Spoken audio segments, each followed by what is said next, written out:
Welcome to the new Overlords Podcast. I'm Max, and this is a video game show where I'm joined every week by a Michelin star-rated podcast co-host. It's Sema. Hello there, Sema. Wow, Michelin star. I feel very... Did I say Michelin? I think it's Michelin. It's somebody out of our Twitch... our community. They gave you a gold star. Nice. Michelin. Michelin should give out podcast ratings. It will be a Michelin star podcast, Michelin star rated podcast. Hello, Sema. How are you today? How are you on this fine day? I'm good. I'm yeah. It's dark as heck already here, but I guess just gotta get used to that. How are you doing? I'm a little cranky today, apparently. I was noticing in the pre-show. Maybe we just need more sunlight. Yeah, maybe. It is because it's been cloudy and gloomy here. It's definitely the start of winter. Too early. Too soon, executives. I mean, yeah, it's disheartening when you look at, an almanac and it says sunset today, 4 p.m. Like, no.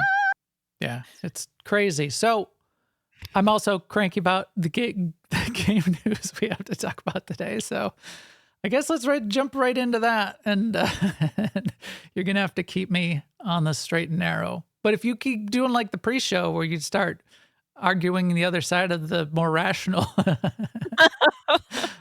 I think that's going to push me over the edge. Here's the news. I don't know. I stopped arguing. Good news, everyone. But you didn't. I tried. Well, I stopped long enough to start the show, so we got that going for us. This is good. This is good news. We had a SWTOR dev stream today to talk about 7.8, the new update that we're getting here in December. They didn't tell us the exact date for reasons unknown, even though they hinted at it hard enough that I don't know why they don't just say the date. Say the date.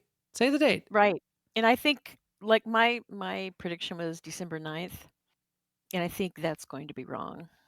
Well, he said it's not going to be the first week and it's not going to be the anniversary date. It's before the anniversary. No, I think you might be right. Well, when was the SWTOR anniversary? The 20th. But maybe maybe that's true what you just said. But I took it when he said it's definitely not the first week. I took that to mean it's definitely the first week. Oh, no, I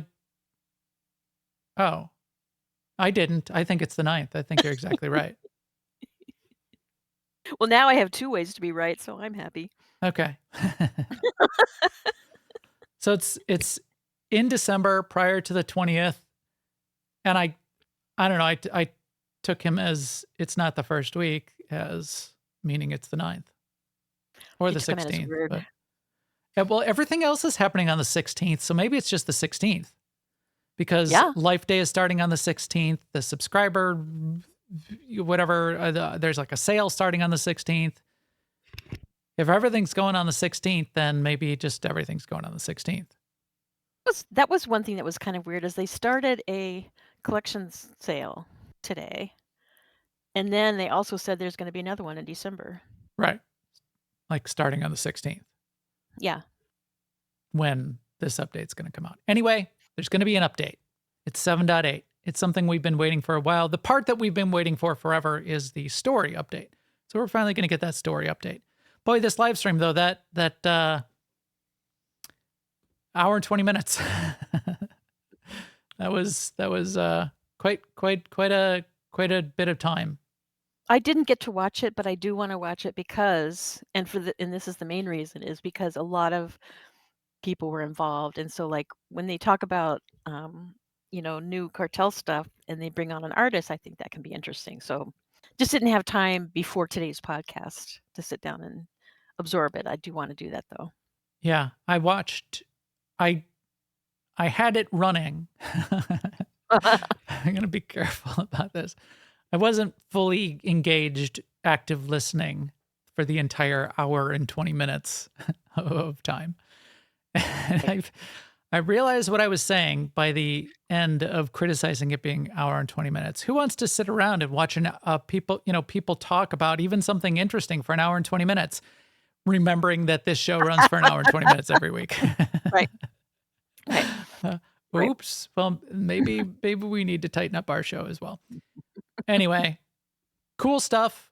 Very big focus in the live stream because they can't go into a lot of detail on the story on cosmetics and stuff like that. A big chunk of that is decorations, armor sets, some in the cartel market, some that are rewards for various things you're doing in the game, some that are going into as part of the new update of the stuff that you're doing on Dantooine. A lot of really, really cool stuff. They're certainly firing on all cylinders in that kind of design of assets for the game. I feel like that's like the core of their team right now. And the people you hear talking about it, we did get to hear from the encounter designer for the Dantooine dynamic events. And I'm excited about that part of the update as well. But a big chunk of everything was all of the decos and things that they're adding to the game. And they're really good. I cannot stress enough how good they are for what this game is, and fun and interesting. Did you see the Twilight Acklay? It's the Twitch drop. It's purple for the Twitch color. Yeah. I mean, for all the new stuff to the cartel market, I'd be happy with a shorter presentation. So what I'm hoping is that talking to the artists is an interesting conversation. We'll see. Yeah. I like this is cartel market also. The remastered Havoc Squad armor looks really, really good. I do not prefer that that's cartel market. Did you know that there is a red and white customization for Bessie?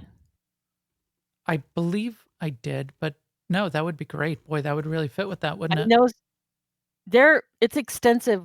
It's extensive to get those customizations for her, but yeah, that would be cool. Yeah, that would fit really well. The part that I'm interested in about the update, which we may even be able to try this weekend, it's currently on the PTS. You can try it out. They're even going to have a little bit of an event on Friday where Eric is going to be doing a live stream of him playing some of it, is the dynamic encounters, the progressive dynamic encounters on Dantooine. So the way they've set it up is there's a little bit of story. There's a ship that crashes, and the ship had multiple biomes worth of ecological experimentation of some kind going on. I'm maybe getting that wrong a little bit, but those crash into Dantooine and start to spread in 3 different areas. So you have like the spore area, the snow area, and the something else area. As you do dynamic encounters to fight against that sort of bio experiment infecting the area of Dantooine, you're progressing the events in that area. And everybody can be working together on the planet. It progresses it over a relatively extended period of time throughout the day. Sort of like gameplay day, maybe over the course of a couple hours, it sounds like. And then at the end, if all 3 zones reach level 3, then an orbital core boss spawns, and this challenging fight is available in some way for people to fight. We don't know exactly how, and Sema and I were sort of debating on how this may or may not work. We're really going to have to get a look at it and see how it works to decide how happy or unhappy we are with that final fight. So basically, it's like a server-wide effort to get the boss to spawn, and then 4 people can fight it. It wasn't clear to me what that means in terms of only 4. They did say it will be a hard fight, especially initially. And as you rank up your reputation across the dynamic events over the weeks, you will be unlocking abilities that make that fight easier and easier and easier. But it's a 4-player boss intended for a tank, a healer, and 2 DPS. And at the onset, when you have no reputation and nothing unlocked, it will be a master mode level, very difficult fight that only the best of the best, the top 1% of players, would even be able to achieve. Okay. I don't know if that means that only 4 people could ever fight this boss. Like it's in an instance area and you're locked out and you can only go in with a group of 4. or if it means it's just tuned for 4. So if you try to go in there with, 3 or 2, you're definitely not going to get the fight done. Or if you try to go in there without a healer or without a tank, you're not going to get it done. And in the future, you'll want to bring at least a team of 4 to do that if things are quiet on the server and not a lot of people are fighting the boss at the time. You're going to want to invite more people out of general chat. The way it's described, though, of an orbital core boss spawns and only spawns when all 3 zones reach level 3. The way it was originally presented, it sounded like a world boss was spawning. And if it's a world boss that's spawning, why can't you bring 24 people? Why can't you bring everybody in the zone, 50 people? Right. And if you can, then people will. So are they locking it out? That's where we're going to check this weekend. We're going to try to see for ourselves or let other people see and tell us and then see how that goes. Yes, right. So we'll find that out. Life Day stuff. So we get a new Life Day mount that's coming. Technically, Life Day already happened. It happened this week in Star Wars lore. It's the 17th or something is Wookiee Life Day. November 17th for some reason, but we don't get to start celebrating it until December 16th. So there's that. It'll run from December 16th to January 6th. Wow, that's a much shorter time than they've had it in the past. Oh, and here's something interesting. I missed this double XP from December 23rd to January 6th. Right. Which will be a time that our team, run by Stask, will be doing some fun things that week. Correct? Yep. That is the plan. Yeah. Well, yeah. Yeah. Basically, the idea is for people who happen to be, around and playing Star Wars in that holiday week. Something to collect together and do. Yeah. And what's the plan so far? Is it something every day? Where did we fall on the I think maybe like 4 days.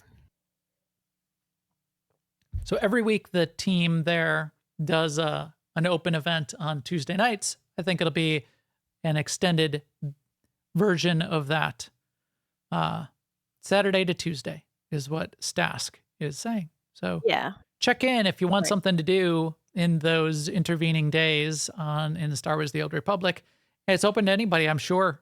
A couple hours in the evening, people getting together, do random fun player invented events, maybe just some open stuff, maybe some conquest stuff. I think Stask is still forming a schedule for what that's going to look like. Jump in our Discord, aie-guild.org/Discord, and check out the SWTOR channel. You don't have to join the guild even. I'm sure Stask would love to have anybody come and visit and have fun. And then they wrapped up the stream with Keith coming on to talk with Eric to do the wrap up and the summary at the end. So the wrap up summary bullet points were update on story, Galactic Threads storyline. There's a long discussion about what the story leading up to this point is, and which sort of like left off a year ago, which has been a challenge for them. The Wreckage on Dantooine event, PvP Season 9, Gladiators of the Outer Rim is starting up. The Cartel Market offerings. Oh, the Master the Flight Mobile Market Edition bundle. That's another sort of like pay for a couple months of subscription and you get some bonus things thrown in, which actually looked like a good deal and some fun bonuses. I bought that one that came out last year this time. I bought it in like January, I think. Yeah. I forgot exactly what I saw, but I remember when they started talking about it, I was thinking, oh, that looks like a good, a companion and a mini pet. Oh, the droid carrier. You get a droid mount that's companion and mini pet compatible. I thought there was something else that we were getting out of that bundle. Probe droid flourish. I guess it's just a cool mount. I thought there was one other thing in there. We'll see. Sometimes that can be a good deal if you want some extra cartel coins bundled with your subscription costs, and then it just gets applied to your subscription if you're a subscriber. It usually works out to the same amount of money plus you get some stuff. that you would pay just doing month by month if you were paying 1 month at a time. But you pay all that money up front, which is not easy for everyone. Yeah. So we'll see what's up with Star Wars: The Old Republic. We'll be checking in as we do every week, but we'll be checking in on the PTS stuff this weekend. If there's something to unpack, we may even talk about it in more detail next week for that Dantooine progressive events concept, which I do think mechanically that sounds good. And Eric and Keith, just say the date. Just say, hey, we're shooting for the 16th. And if something crazy comes up on the PTS and we need to push it out a little bit, we'll feel bad about that, but we're shooting for the 16th. Because you are. Nobody's like lining up the class action lawsuit. It doesn't work that way. Nobody's gonna. You're confusing and frustrating everyone now, so that in the rare instance when you might have to slip that date, you might not confuse and frustrate people then. So I just say the date. Thank you. Thank you. Ashes of Creation. Let's move on. Let's talk about something else that confuses and frustrates me.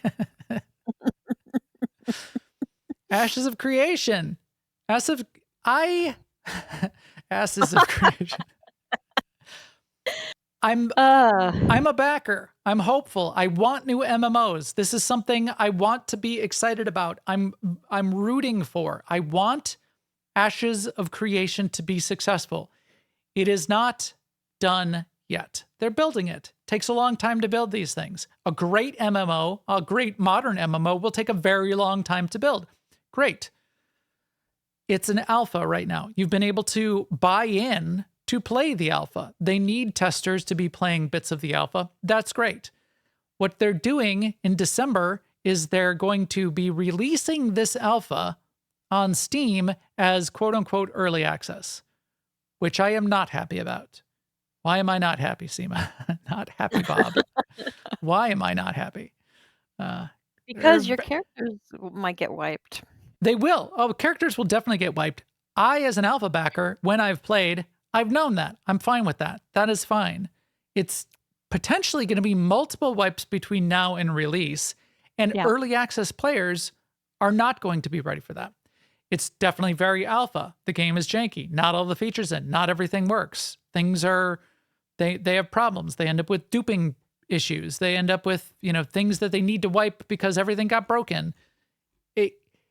Presenting a game as early access, I would hope, and has to this point, meant that there was a certain level of polish, a certain level of completeness. And I think that Ashes of Creation, and if people follow their lead and more people start doing this, releasing completely unfinished alpha stuff as quote unquote early access you can purchase, it's going to really devalue early access, which hurts other developers and it hurts the idea of early access. In this case, I would say it is not early access. You are buying alpha. Do not think of this as early access, and I wish Steam would give it a different name, because as a development team that's going to release a game in early access, hopefully in June, July of 2026, we're going to release a complete game. We're going to have additional content that we want to add on in the 6 month following before we get to 1.0 to make it what our vision is for the full game. But it's going to be a complete game. It's going to run. It's going to be a fully game with some level, at least as much as we can, of polish. We would like to expand it with some features, expand it with another garden, with another map. If people get the sense that if stuff gets released to early access, it might be a completely unfinished alpha jank buggy garbage, then the people that want to release things to early access and get their community involved in the additional content that's going to be created won't be able to do that. They're not going to have the audience to do that, because the recommendation would be no normal player should buy early access, if that's what it means, if what Ashes of Creation is releasing comes to mean what early access is. Because no normal game, I would recommend no normal game player buy Ashes of Creation, because it's not a game. It's an alpha. It's a environment. Yep. They The claim, problem that I have with it is I think it opens the door to Ashes of Creation never being released. yes. Yeah, that's also true. Because they can start to they're like selling it now. So put it out there. Yeah, and never even getting it out of alpha. Right.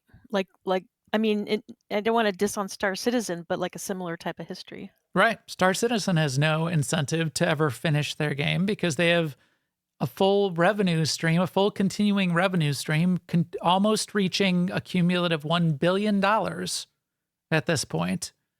That why should they ever release the game? And if Ashes of Creation can just start selling the game to players who will be disappointed in it as soon as they buy it and hopefully just not refund it in the refund period so that they can keep their money and get more and more people duped into buying it thinking it's a game over time. Yeah, that's a problem. Now, Steven, the founder of the company, is claiming that this will open up the game to more players because that will allow them to get into the next stage of testing and that kind of thing. I don't buy that. They had at one point in one of the early alphas at something like 8,000 players were playing the game. If you can't get enough feedback for your MMO for a peak of 8,000 concurrent players playing your game, if that is not enough to have data on how your game is operating, then you never will. So I don't know. We'll see how it goes.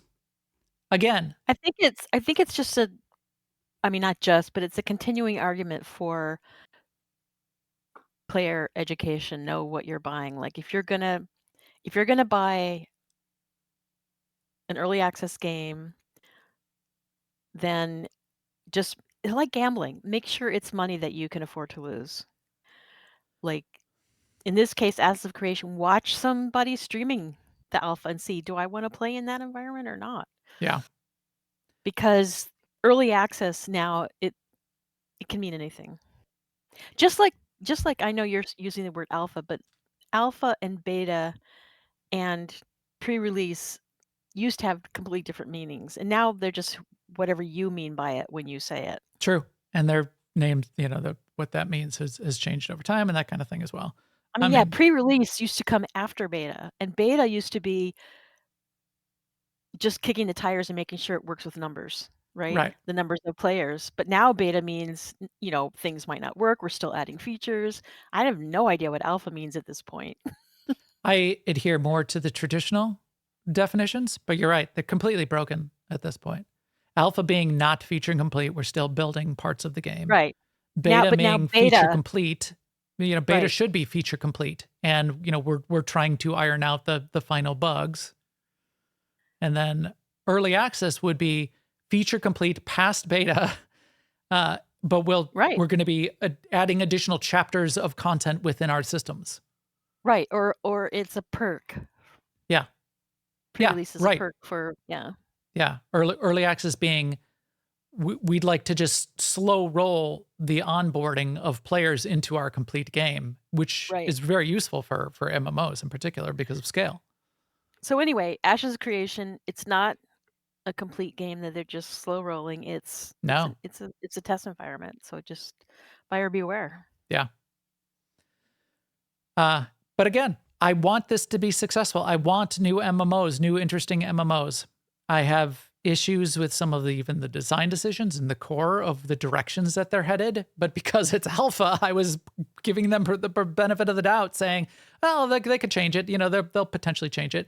The things that New World did when they were in alpha completely changed the direction of the game in a direction I preferred. And I was thinking that Ashes of Creation may end up doing that as well. And they still may, but it would end up being a very different game. And if you're making people buy it now and you end up with a very different game, well, then those people should get their money back because now you have a different game. Anyway, we'll see. Please be a good game. And don't break what it means to be early access. The other part of this, okay, you want more rants? What time? How much time have we gone here? We have unlimited time. This has been simmering in my head for a little while, and I'm trying to. I really like what Steam has done for the PC market. It's a very powerful tool. It's allowing indie access to game markets, which was not possible in the past. However, Steam, for the amount of money that they take from everyone, I believe could be providing some bit of additional services. And I'll leave off what some of those other ones are. But in this particular case, I think they could come to the forefront for the billions of dollars that they're making and take the step to protect what their customers might be experiencing when they buy into early access. And in this case, maybe take an unprecedented step to say, this is alpha. Maybe we need to make a new category and it's not early access, it's alpha test, and explain what that is. Or put a big asterisk on it. Yes, this is early access, but big asterisk. We've evaluated this particular one and it is not feature complete. You will not be, this is not how it will look in any way. In the end, buyer beware. I believe that Steam could take that step. They are not. They love to be hands off and just take the money, take their billions of dollars and continue to be hands off, except in rare cases. And I think that's something more that they could do. They could do a little bit more work. So we'll see. Steam has added protections. They don't have added protections beyond 2-week refund period or 2-hour refund period. Sometimes they'll give you a little bit extra and break that model after the fact and give you, a little bit extra refund. Steam does a lot. Steam is good. I don't want to say Steam is not, Valve is not doing good things. They're not evil. They're doing no evil. Are they doing enough good for the billions that they're raking in off of the backs of every game developer out there? The 30% of the one person who worked in their garage for 5 years, pouring their heart into a game, and then Gabe on his yacht says, 30% off the top, I'll take that. Going scuba diving, but just make sure you give me that 30% even before you get your money. Thank you. Are they doing enough? I don't know. Oh, okay, 30%. Here you go. It was about 5 years of my game dev life. Can I pay my bills first? No. I don't care if you make $100, $1,000, or $1 million. I get 30% of anything or everything. 30% comes to me. Okay, so you're getting a little glimpse of a little bit more of what I got going on behind the scenes there. I think Valve could just do a little bit more in some of these cases like this, and in this case to protect the customers.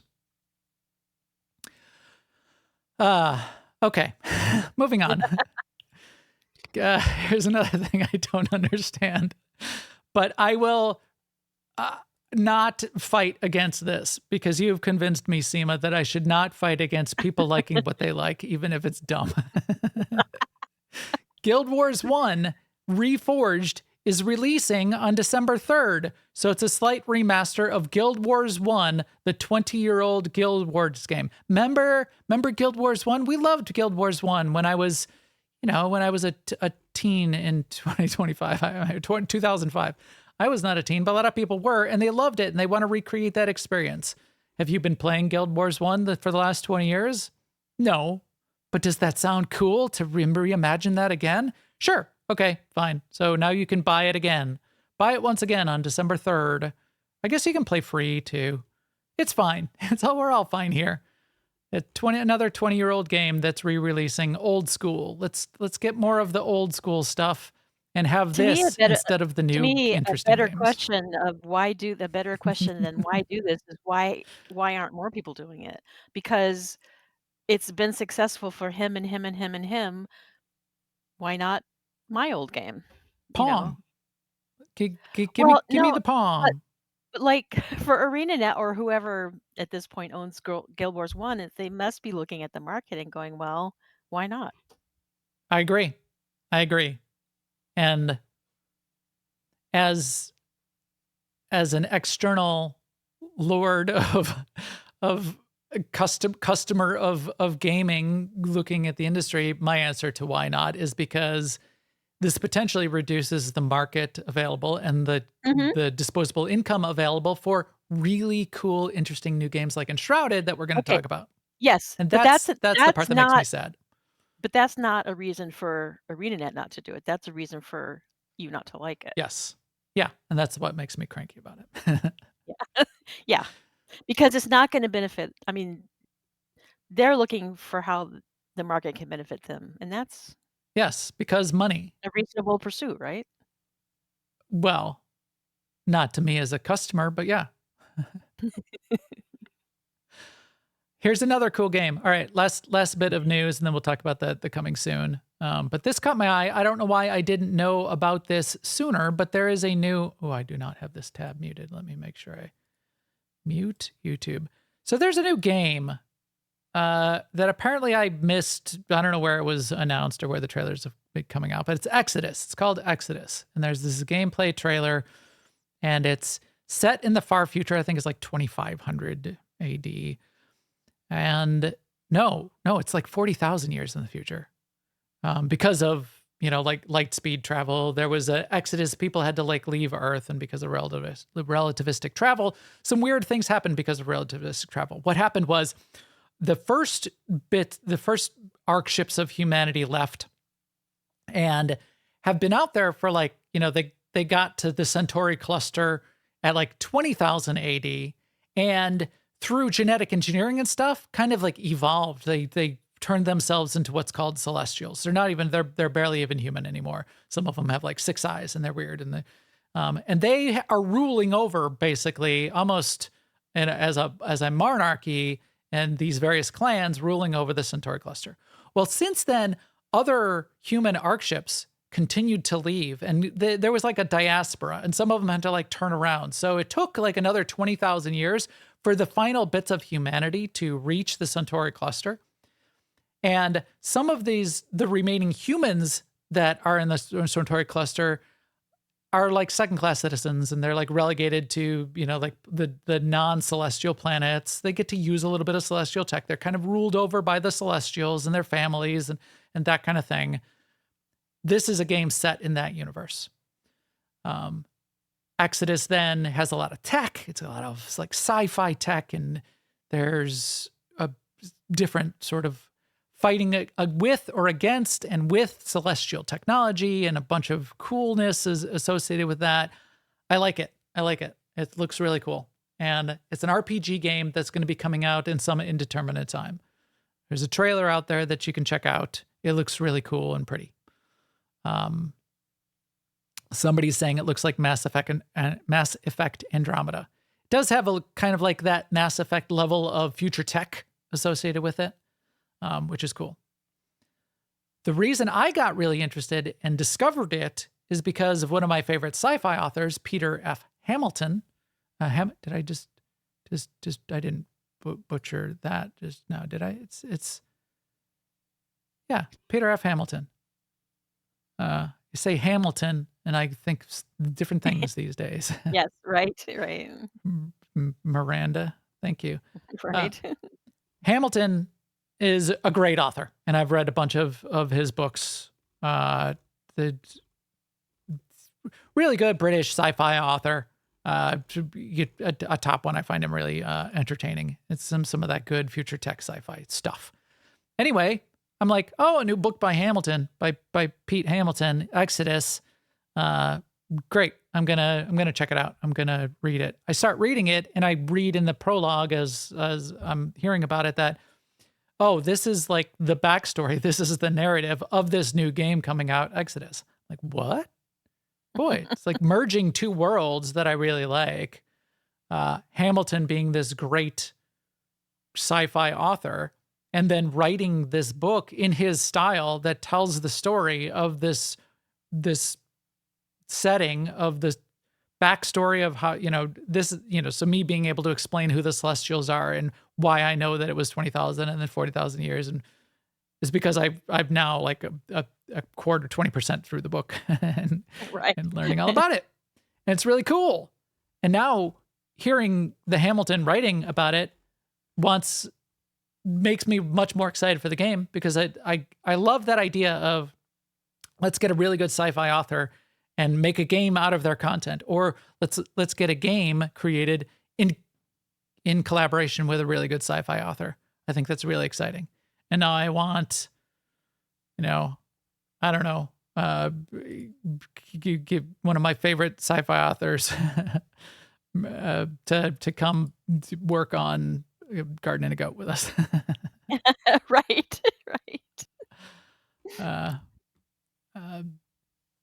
So I am excited. Look up Exodus. I think that's a cool one. And I'm really liking the book so far. As I said, I'm only 20% through it, but it's looking really cool. So what's coming soon? We already had Call of Duty, which I'm kind of skipping over this week. I'll reserve judgment. There's some weird things going on with the Call of Duty Black Ops 7, and I didn't get a chance to play it this weekend. I was sucked into Enshrouded, which we'll talk all about. Really liking that. Call of Duty, I still want to play, and I will try out the campaign, but I'm disappointed in the gamer discourse around Call of Duty Black Ops 7, because the review consensus by expert reviewers and game magazines and professionals in the industry is, hey, this is a pretty good Call of Duty game. 8 out of 10. Good job, guys. The consensus from the player community who publishes their personal takes and the streamer community is 2 out of 10, slop garbage. And I don't like that dissonance for a couple reasons, and I haven't unpacked it all. So I was sad to hear that it's another game sort of like falling into that weird gamer bashing trap. And so skipping it, we'll come back to it in future weeks, unless I continue to be sad about it, and then I won't. Right. Just disappointing that people can't be rational. So we'll see. Where Winds Meet, new MMO.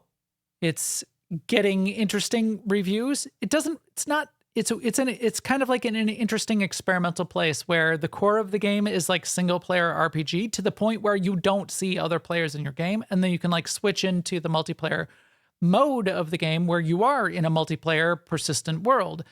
And it's doing some interesting things there. It hasn't gone far enough to make me want to play it, but I kind of think I should. And if I get some spare time, because I believe it's free to play, at least in its initial, it's a free to play game for at least initially.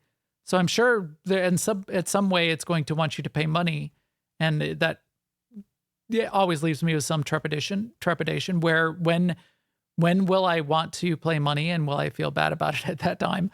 But free to play to kick it off, I may still give it a try, and I really should, because again, I want to support more new MMO-like games. We'll see where it goes. But people are having fun with it that people are playing it, so that's cool. And then Escape from Tarkov slipped out there with their 1.0 release, which I'm dismayed and confused by that it was not already 1.0. But good for them, because Escape from Tarkov generated a genre which now other people are glomming onto and producing interesting content in, and will hopefully Escape from Tarkov can continue to be a really cool place for all of those players that love that and have been playing it for many years now, to have fun. So 1.0 release, great job. That leaves us with December coming soon, because we got next week is American Thanksgiving, and not a lot tends to get released then. I don't think we're going to get to see any big releases coming up that slip in that I wasn't aware of. We're going to get December 2nd, WoW Housing pre-midnight update will be releasing. It's currently on the test servers. You could go out there and play with WoW Housing. Lots of fun controversy around WoW Housing currently with their premium currency and interesting things that they're doing around that. Maybe we'll get into that once we get our fingers into WoW Housing in December 2nd. Maybe. Or if that makes us sad, maybe we won't. Because that premium currency controversy, I know is heating up. But people are, I think even people are reserving judgment on that as well. You know, the Yeah, reasons I don't understand it, so I'm waiting. yes, But I think a lot of I people don't are saying, understand why it's if they wanted to make a currency, why didn't they just make a currency? Why does it have to be just for housing? and why did you make a currency? You've gotten away with for 15 years that you've been selling premium So content or 20 I years. think Just I sell it think for that dollars. You could I figure it think out. that no, I think because what they sell right now for dollars, like the cheapest thing is probably $15. But I can see where if they wanted to sell like chairs for $1, I can kind of see why they might not want you to do a credit card purchase every time you wanted to buy one chair. Because the transaction costs are too high to buy one chair or one candle. I'm Yes. wondering. I'm wondering. Yeah, so like maybe that's what got them thinking about it. But since they thought about it, I mean, just make it so you can use it for everything. I mean, whatever. We'll That see. or don't just sell me one frickin' candle. maybe I can Yeah, I pay mean, $5 and actually buy a dining room set, and I don't have to pay money for every single chair that I want to place and every single candle that I want to place in my WoW housing, which sounds terrible. But anyway, we'll see. that does December sound 2nd. terrible. But and also what's going to make me be upset with it too is if I want to buy an item and it's $5, but the lowest amount of currency I can buy is $25. Yes. Yes. And $25 gets me 3 chairs. So I have to pay $50 because $30 gets me 4 chairs. So I just hope it's not. Yes. So here you're sort of getting a preview of our the first week of December show. Yeah, when don't we'll dive deeper don't into joke this in. and we'll just sort of like see how sad we are about this premium currency. Bullshit claptrap crap. One thing I'm optimistic about not being sad about is Destiny 2 Renegades. We're going to take Sounds like fun. all the cool tech from Star Wars, and not the lore, but all of the cool tech from Star Wars, and put it in my sci-fi game. We're going to have lightsabers. We're not going to call them lightsabers. We're going to call them lightsword, but it's a lightsaber. It looks like a lightsaber. It acts like a lightsaber. It's a lightsaber because there's Imperial walkers. They look like Imperial. There's an X-Wing fighter. You want to fly around an X-Wing fighter? Fly the X-Wing fighter. We're not going to call it an X-Wing fighter, but it's an X-Wing fighter. It's licensed by LucasArts. It's Star Wars in Destiny with a Destiny skin of lore and language on top of it. But it's Yep. Star Wars. They even said, we love how much Star Wars we packed into the game. Cool. I don't know why that fascinates me. I think that's really cool. Because lightsabers are really cool and Imperial walkers are cool. So And I like the whole concept of making it with Destiny 2 lore and Destiny 2 setting yeah, instead of like doing a Fortnite thing where you just kind of transplant the whole thing into your game. exactly. I think right. Just like, oh, now here's Darth Vader running around in The Fortnite. Shire. Yeah. Darth Vader running around in the Shire. Now I want that though. One does not simply walk into Mordor. I just saw Forrester's comment that even at $1 a chair, Max would still end up broke. I would. Because I'm going to need every single possible slot in my house filled with chairs. This is really why I'm upset about the real money transactions. Because I need 1,000 chairs. 9,999 chairs. How many chairs can I put in my WoW house? And then the other thing I'm really excited about, which we got a teaser this week, a surprise teaser for Ark Ascended. They released one of the new creatures that's coming with the Lost Colony update on December 16th, which is this big kind of like gorilla with a wolf face giant creature that you can ride on. I think it might be Titan class. I forgot what they call it. They call it the Osseous or something crazy. Looking interesting. Definitely going to be playing Lost Colony when it releases on December 16th, probably with the New Overlords community and the AI community starting a new hosted map, starting from scratch, naked on a beach, banging rocks together, playing a little Arc Ascended, December 16th. Jump in our Discord if you want to be part of that. We're going to have a group in there that's going to be playing that. I will drag them kicking and screaming. Corley, we're going to be playing Arc. Corley's not going to play. He's mad at the Raptors who ate his face. He was very angry at them. Rightly so. They're not nice Raptors. Maybe we can get them to play. We shall see. All right. I like Curly though, because like when your son is stumbling around trying to learn things, it's not fun to be killed. No, it's not. No, it's not. But that's the live, die, repeat is kind of like the beginning of playing Arc. So if you can get through that, experience, you can kind of like watch that live action trailer they had where the guy is like wakes up naked on the beach, he brings two rocks together, and then a raptor comes and eats him. He wakes up again. Yeah. He bangs two rocks together, gets a little farther, and then like the woman comes on, riding a T-Rex and eats him. But then each step, you get farther and bigger and faster and stronger. You get the feel of that, and it only lasts the first couple hours of the game, and then you kind of stop dying. Yeah, I think it wasn't to my advantage that you already knew how to play because you'd be like, well, where are you? And I'm like, how would I know? Right. Like, did you pick up your stuff? Did I have stuff? Yeah. And that was a little bit on me being like the lead dude. Well, actually, what you need to do is you need to like, why didn't you just, no, why didn't you make a spear? And then you dodge roll when you're fighting the raptors. You can fight them at level 1. And you're like, what is this claptrap bullshit crap? I'm out of here. Well, actually,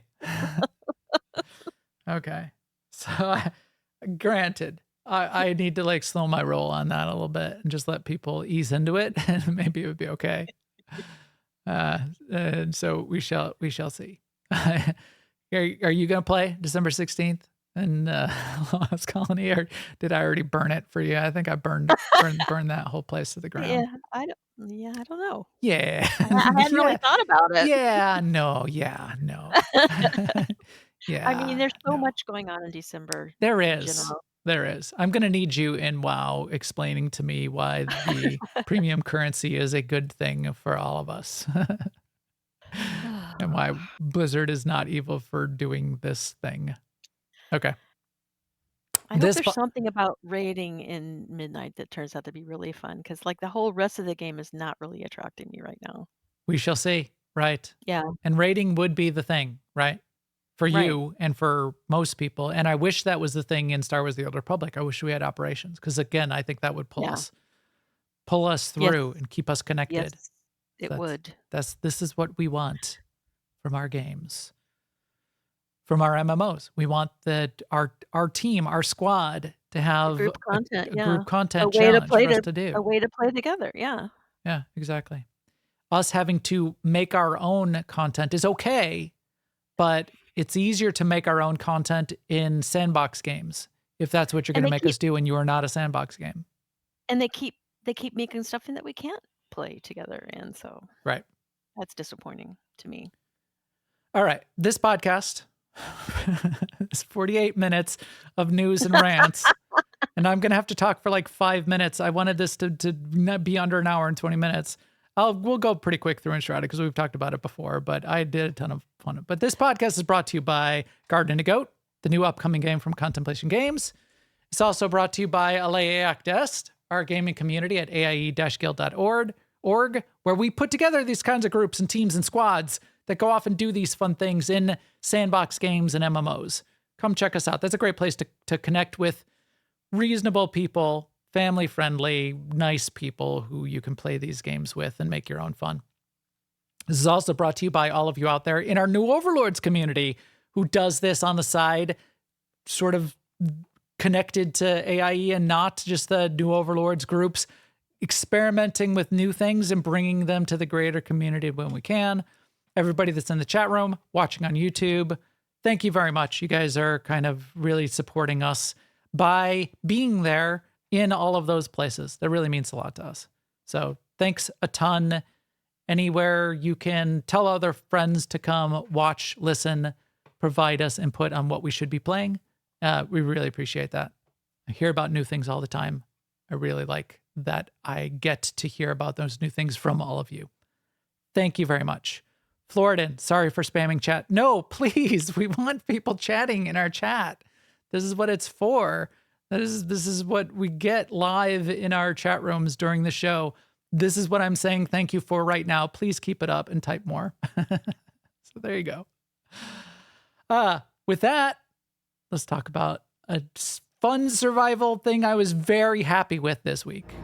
I want to survive. Say it again. I want to survive. Louder. I want to survive. Come on. I want to survive. Like you mean it. I want to survive. Louder. I want to survive. Yeah. I don't know what it is. I do know what it is. It's sandbox, it's building, it's the creative element piled on top of the good infrastructure of these modern sandbox MMO or sandbox survival exploration crafting games really is interesting to me. It really feels good. Games like Valheim, games like Dune Awakening, games like Aska, which we talked about last week, and this week, Enshrouded. So I wanted to talk about Enshrouded. I wanted to get back into it and play it. They've been doing a ton of work. It's still early access, but it's a complete game. Even the day they dropped into early access originally, it was a very complete game, and they added on an additional zone. And they've got this vision for all of these zones that they want, and some of these features that they weren't able to put in the initial game, but very complete game, early access. And you played it with us, Lucy, in the chat room. You played it, Sema. Would you agree that it was a complete game when it was released into early access? Are you there, Sema? Sorry, I was muted and I forgot. Yeah, absolutely, I agree. In fact, when I was playing it, sitting here right now today, I had forgotten that back when we were playing it before it was in early access. So yeah, definitely complete. It didn't even feel like it felt like a game, which is what early access should be and should feel like. So don't, Stephen Sharif, don't ruin early access for me, bro. This is what I'm saying. Anyway, I wanted to get back into it. I wanted to see the new content. They had a big update, which added a new zone, and it added some new features, especially around water. Not only the ability to swim underwater, explore underwater exploration, but build with water.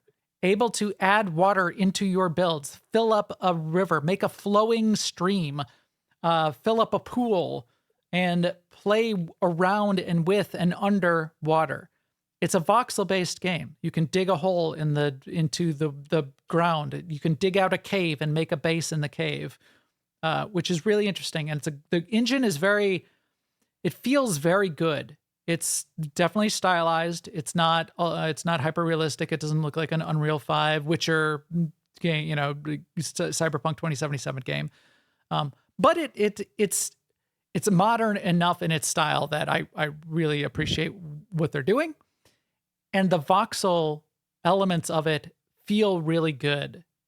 The environments, as they're destructible, when you poke a hole in a wall, the edges of the hole that are breaking out of the voxels that you're building don't look like Minecraft blocks falling out of the wall. It looks all finished. It looks like a complete world, even when you're breaking down parts of it, even when you're digging a hole in the ground.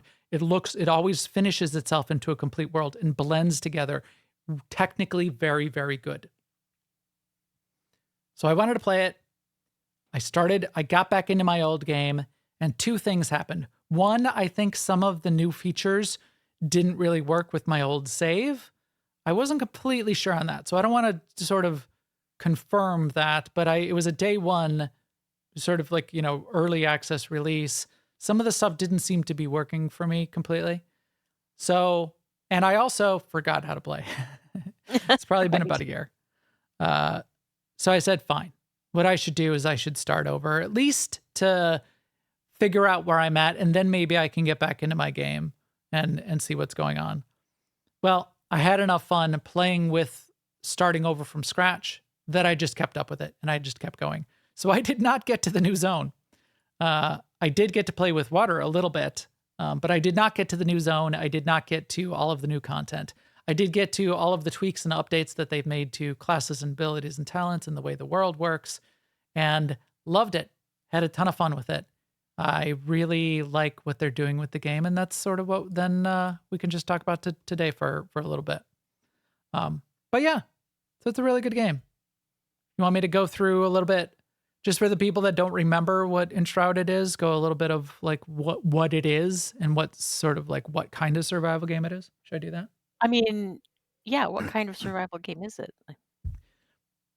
So if you're familiar with games like Valheim, let's go back to Valheim, because this is Aska last week. I compared to Valheim, and Aska I said is Valheim with villagers.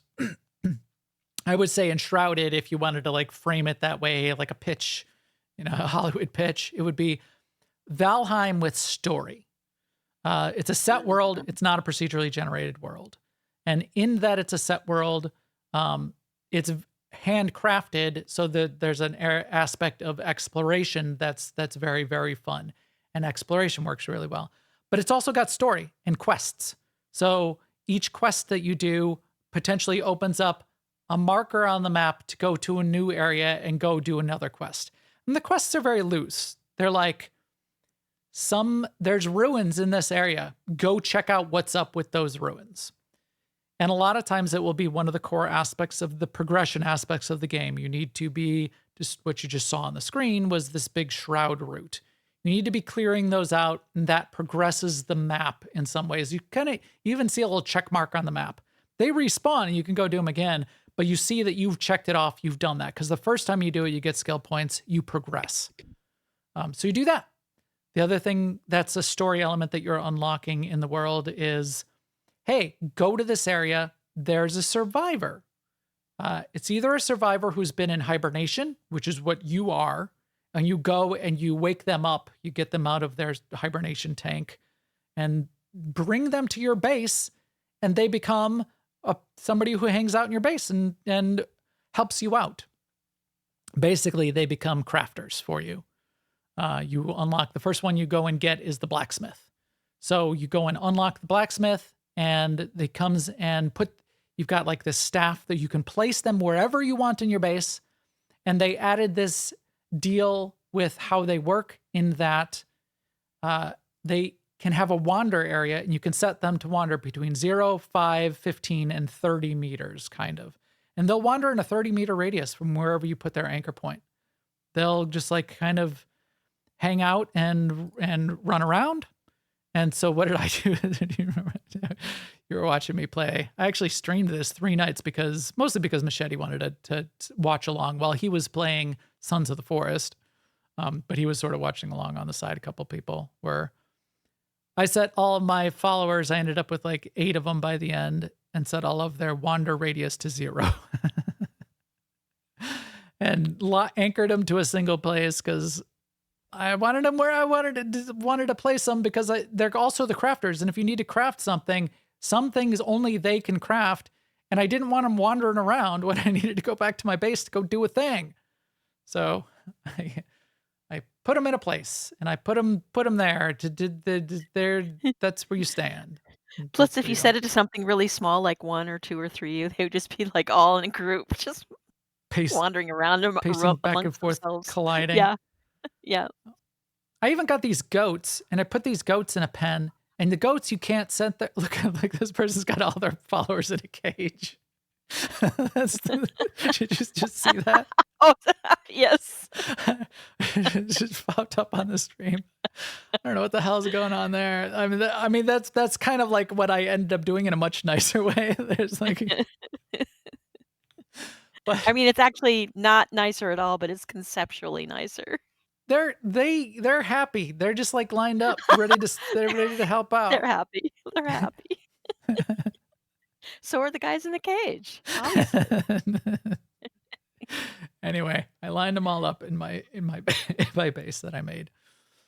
So really good with that. You get the story. I mean, they can see their beds. They can never rest. That's also true. Yeah. Because you have to make a bed for them before they'll craft for you in your base. So But you I don't have to made a let them line sleep. of 10 beds, and I lined up the 10 people on one wall, and I made a line of 10 beds on the other wall that they can see, but they can't go there. But they're happy because they do my bidding. Because Anyway, it's my world, and I say they're happy.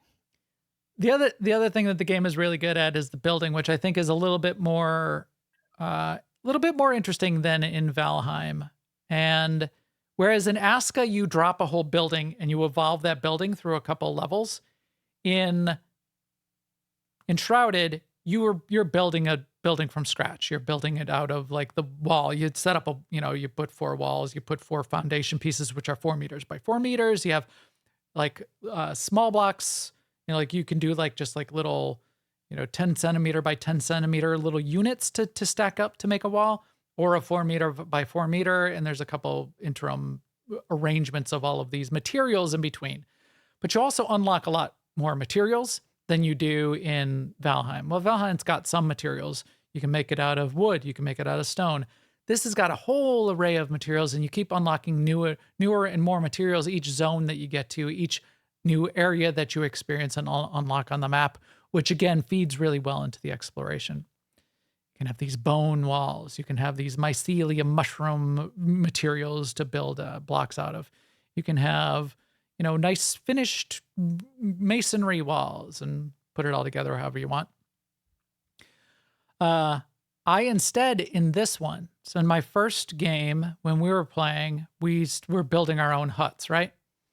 And I ended up building a big castle from scratch. I mined a bunch of rocks and I built it, and it was nice and big and cool. It was like a way I like to build base games in a lot of like these survival crafting games, where I'll kind of make a keep that's a large square. Imagine like a 9 by 9 block, which each of the 4 blocks in the corners, you can then wrap a 4 by 4 block around that. Mm-hmm. So then if you need to expand, you could sort of think of it as expanding fractally, because you could take that 9 by 9 with those 4 by 4 blocks, and you could suddenly turn it into a 12 by 12, and then add 4 6 by 3 by 3 blocks on each of the corners, and kind of like keep expanding out fractally that way. I like that model. That's a way I build quite a bit. This time around, I went to, and I didn't even kind of like think about this until I was watching some YouTubers that said, hey, this is a cool thing you could do. You can go to ruins in the game, or a wrecked house, or a little village. They've got all of these like broken down villages that you can go experience. And you can just drop your like housing anchor in the middle of one of those and take it over and make that into your house. And if you get a good one that's got like already has like a little fireplace in it and some beds that are around there, and maybe it's got like holes in the walls and things that are broken down, you can repair those parts. You don't even really have to. In fact, I didn't do much of that repair work because the one I picked was nice, big, and was stable, like solid enough that I didn't have to do a lot of crafting to fix it. It was a good base with a bunch of like perks and bonuses going on. So I was pretty happy about it. And I put all my followers in the basement. Did I tell you that? I put them in the basement. I didn't even put them upstairs in the upstairs parts. Made a bunch of beds for them in the basement. I put them in the basement, and we were all... He looks like he put all his in a hole. Yeah, he did. This is the video of them playing with the water and how you can put these. So I made a great house, but the building elements that they added were this ability to build in water or build with water. So you can basically have a water spout that's pouring water into an area. And if you make it like a big, sort of like a big pool, then you can fill up a pool.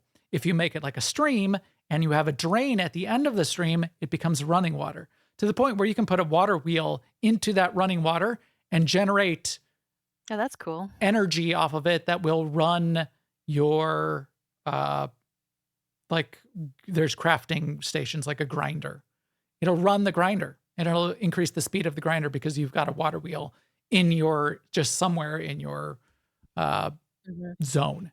You don't have to like wire them up. You don't have to go to that degree, but you can set it up. What they're doing in this video takes it even further. So like you can find a lake in the game. You can build underwater in the lake. And as long as you build an enclosed space and then put a drain into the middle of that space, it will drain all of the water out of that enclosed space and you can have an underwater base. Hmm. I can barely fathom the mechanics of what they're doing here to make this work mechanically in the game. It's really, really cool what they've been able to do with making all of this work. So I'm pretty excited about it, just mechanically, as well as having just a ton of fun with the game. So yeah, fun game, really fun game. My old game, I was a magic user. They have a bunch of class system in the game that is interesting and works well. I didn't like the feel of magic this time around, so I switched over to ranged combat, and I still like ranged combat with bow and arrow this time instead of with the staff shooting fireballs, and had a lot better experience with that. Melee combat though is still pretty good. There's dodge and block mechanics, and if you're good with it, good about it, then you can have a lot of fun with that. Because it's a voxel building game, you can also cheese. You get like these boss fights in these villages that these enemy encampments that you're clearing out.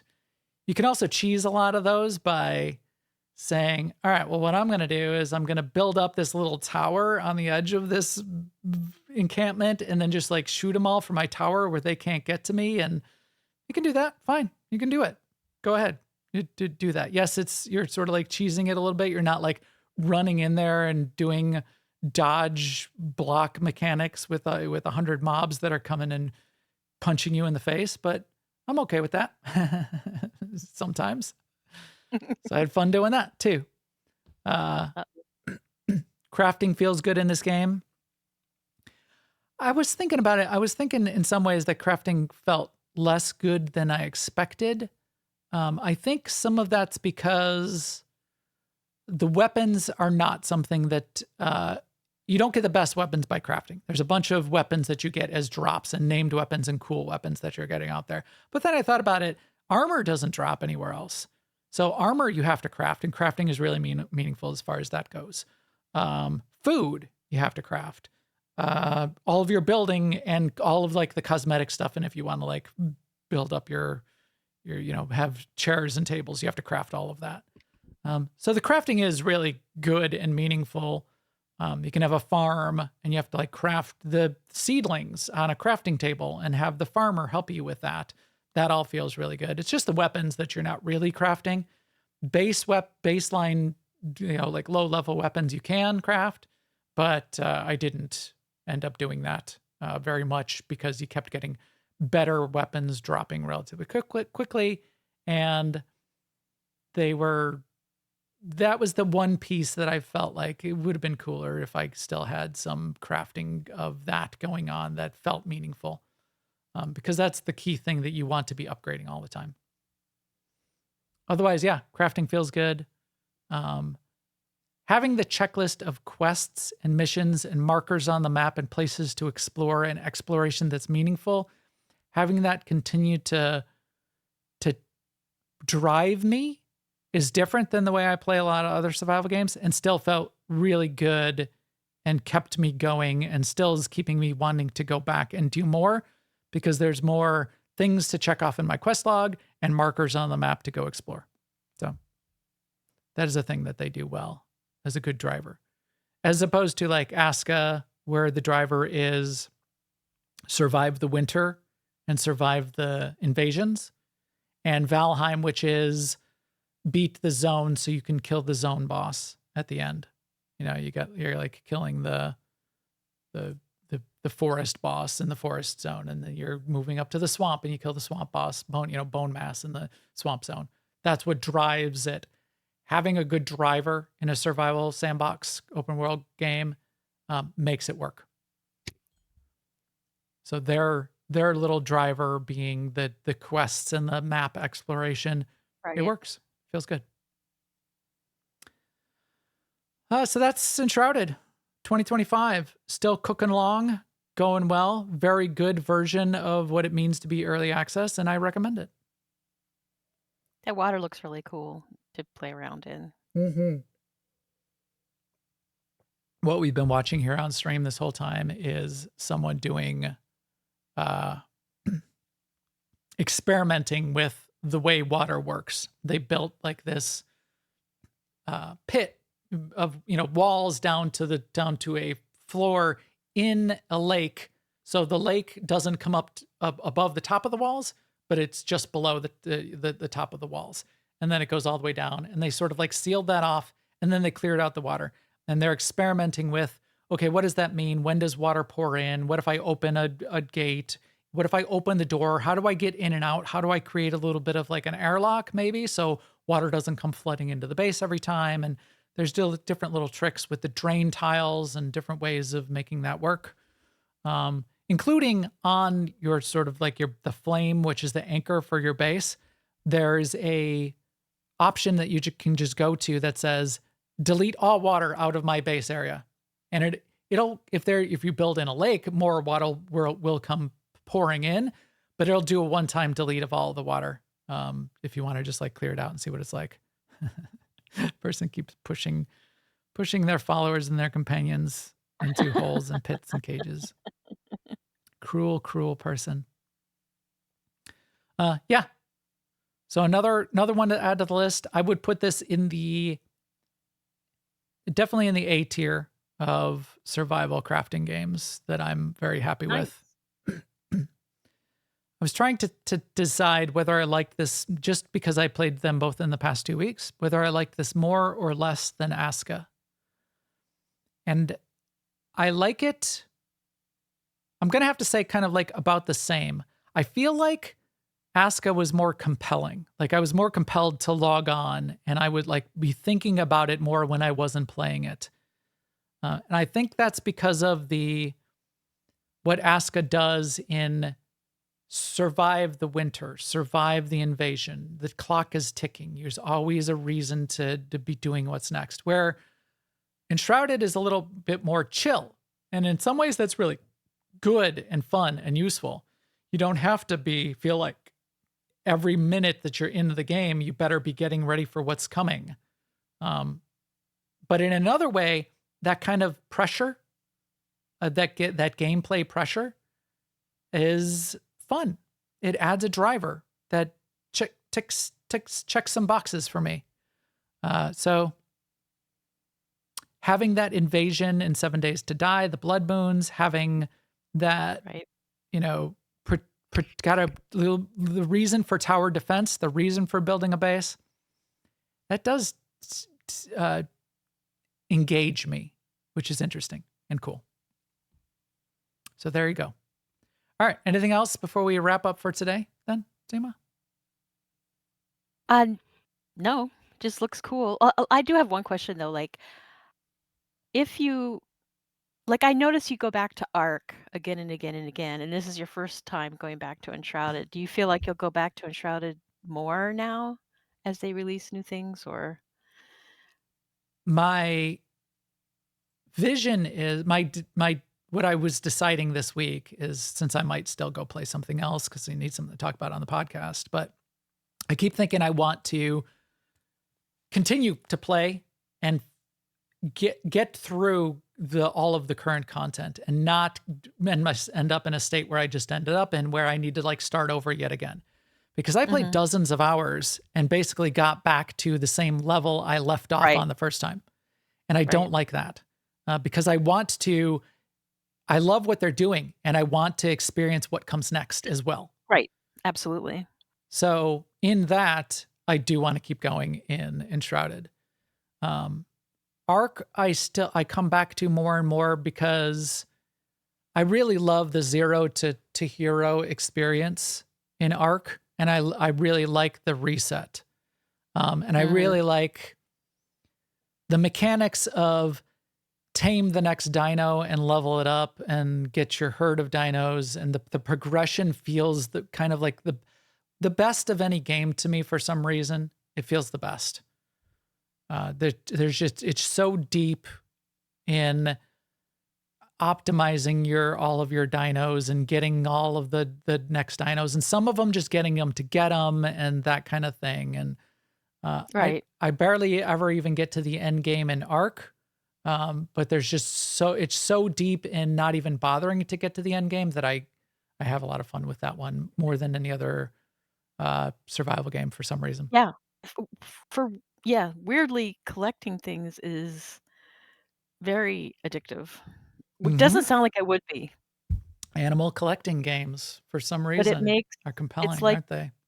it's like the secret sauce. Yeah. I should make an animal collecting game. Oh, I am. Yes, And that's yes, part of you the reason should. I thought that would be really fun to make Yeah. an animal collecting game. That's what I'm doing. That's what Garden and a Goat is intended to be, at a much smaller scale, but it's going to be a little fun animal collecting game. Yeah. Valheim, I like, and I would go back and play, and I'll probably play Valheim when they hit 1.0. But the part of Valheim that I'm not liking is how they've ramped up the difficulty so much that it gets really annoying as soon as you started to get past the plains, such that It's really hard to get difficulty right. yeah, it's an annoying level of difficulty, and I don't want to spend tens of hours dying so that I can get myself to the point where that I'm finally in the Firelands and I made it past the big wall of establishing a beachhead and your first entry into the Firelands. Yeah. It's a good challenge for a lot of people, but I think they could have toned it down a little bit. But yeah, so Enshrouded, I just want to keep exploring from time to time. Kind of want to go back to Aska though. And Aska being so early, I'm really interested to see where that one goes to. Dune, I'll continue to play. I like the multiplayer aspect of Dune, and I like the universe that they've created. I wish there was kind of like more to do in the end game that was not PvP. And so that I log into Dune once every 2 weeks to keep myself up to date there and to keep my base operating, because I have that high on my list of things that I want to continue to invest in. Yeah. And then So there's a that's ton of other interesting ones, so we'll see. because you just, especially coming right after saying in Ark you never even really make it to end game, but it's still compelling, and in Dune you wish the end game was different. Well, because there's nothing besides Right. It's not the sandbox it's deep, isn't sandy enough. right? It's not deep in the same way. Right. There's no depth besides that end game in Dune. Whereas in Ark, there's a ton of depth without bothering to kill the bosses, I guess Yeah. is what it is. I think that's interesting. There's an end game to the sandbox where you could just forever be breeding up more dinosaurs and getting mutations, and you could get into like fancy colors on your dinosaurs. Even like the day one raptor you might tame, you could still be breeding and getting more raptors for hundreds of hours and just be a raptor master, which is Right. cool. Which is Right. cool. I think that's a mistake that Broadsword is making with Star Wars: The Old Republic, because they're looking at operations like it's in game when for us it's the game. Mm-hmm. It's like how we play with our friends, and to keep making content where we can't do that. Like, I'm not even saying please make more operations. I'm just saying the content you do make, don't block us out of it. Right. Right. Yeah. Don't make it weird and broken for groups of people to randomly get together and do. Yeah. Cool. All right. Well, who knows what we're going to talk about next week? It's a mystery. We shall see. Stay tuned. Follow us on all the feed and subscribe links to find out what's happening next. Or on newoverlords.com. and our videos on YouTube/New Overlords. If you got a game you think I should be playing and trying out, if you've got a survival game that I haven't played yet, like I've got sitting in Steam because I bought them on sale but haven't played yet, Sons of the Forest and Planet Crafter? Yeah, I think Planet Crafter. If I should play one of those next, let me know. Otherwise, we shall see. Who knows what I'm going to play next. You can also keep up to date with us in our Discord at newoverlords.com/Discord, and we shall see what is going on in the future. And with that, we'll talk to you soon. Later, everyone.